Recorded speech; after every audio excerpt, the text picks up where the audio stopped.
നമ്മളൊരിക്കലും പാല് തിളപ്പിച്ച് കഴിഞ്ഞിട്ട് സേമിയ ഇടാൻ വേണ്ടി നിൽക്കരുത്. അതിനുള്ള സിമ്പിൾ വഴി എപ്പോൾ ഇടണം എന്നതിനെ പറ്റിയുള്ള വീഡിയോ ആണിത്. ആരും സ്കിപ്പ് ചെയ്യാതെ കാണുക. ഹലോ ഗായ്സ്, എല്ലാവർക്കും സുഖമാണെന്ന് വിശ്വസിക്കുന്നു. ഒരു പുതിയ വീഡിയോയിലേക്ക് സ്വാഗതം. നിങ്ങൾക്കറിയാം, സേമിയ പായസം എന്ന് പറയുന്നത് വളരെ സ്വാദിഷ്ടമായ വിഭവമാണ്. അതിന് വേണ്ടിയിട്ട് നമുക്ക് ആവശ്യമുള്ളത് സേമിയയാണ്. ഞാനിവിടെ 200 ഗ്രാം സേമിയ എടുത്തിട്ടുണ്ട്. ഏകദേശം ഒരു 400-500 മില്ലി പാലുമാണ് വേണ്ടത്. അതുപോലെ തന്നെ ഏകദേശം ഒരു 300-400 മില്ലി വെള്ളവും നമുക്ക് ചേർത്ത് കൊടുക്കാം.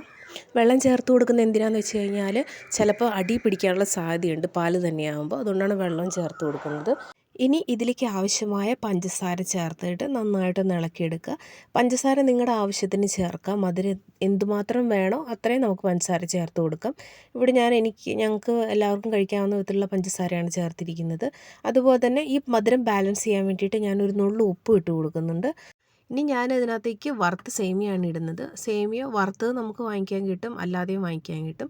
അല്ലാത്തതാണെങ്കിൽ പൊടിച്ചിട്ട് നിങ്ങൾക്ക് നെയ്യിലൊന്ന് വറുത്തെടുക്കേണ്ടതുണ്ട്, എന്നാലേ അതിൻ്റെ ടേസ്റ്റ് വരികയുള്ളൂ. അപ്പം ഞാനിവിടെ വറുത്ത സേമിയയാണ് ഉപയോഗിക്കുന്നത്.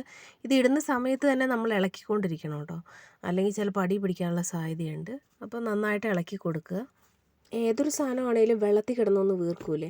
അപ്പോൾ സേമിയ അങ്ങനെ തന്നെ പാലിനകത്ത് ഇട്ട് നമ്മൾ തിളയ്ക്കണേക്കാൾ മുന്നേ ഇട്ട് കഴിഞ്ഞാൽ പാല് വറ്റുമില്ല, അതുപോലെ തന്നെ അതൊന്ന് വീർത്ത് കിട്ടുകയും ചെയ്യും. ഇനി ഇത് വേവണ സമയം വരെ നമുക്കൊന്ന് ഇളക്കി കൊടുക്കാം. ഏകദേശം സെറ്റായിട്ടുണ്ട്. അപ്പോൾ നമ്മൾ ഒത്തിരി സേമിയ ഇട്ട് തിളപ്പിക്കേണ്ട ആവശ്യമില്ല. അതാണ് ഞാൻ പറഞ്ഞത്. പെട്ടെന്ന് നമുക്ക് ഉണ്ടാക്കിയെടുക്കുകയും ചെയ്യാം. ഇനി നമ്മൾ തീ കത്തിക്കേണ്ട ആവശ്യമില്ല. സേമിയ അതിനകത്ത് തന്നെ കിടന്നൊന്ന് വെന്തുകൊള്ളും. അതുപോലെ തന്നെ പാല് വറ്റുകയില്ല, നല്ല കുറുകിയിരിക്കുകയും ചെയ്യും. ഇതിനകത്ത് മിൽക്ക് മെയ്ഡ് ചേർക്കുന്നവരുണ്ട്, പക്ഷെ ഞാൻ മിൽക്ക് മെയ്ഡ് ഒന്നും ചേർത്തിട്ടില്ല. ഒത്തിരി ആളുകൾക്ക് സെർവ് ചെയ്യണമെങ്കിൽ മാത്രം നമ്മൾ മിൽക്ക് മെയ്ഡിൻ്റെ ആവശ്യമുള്ളൂ. വീട്ടിലുള്ളവർക്ക് തന്നെ കൊടുക്കാനാണെങ്കിൽ മിൽക്ക് മെയ്ഡിൻ്റെ ആവശ്യമില്ല. നമുക്ക് ഇങ്ങനെ തന്നെ കുറുക്കിയെടുക്കാവുന്നതാണ്, ഹെൽത്തി ആയിരിക്കും.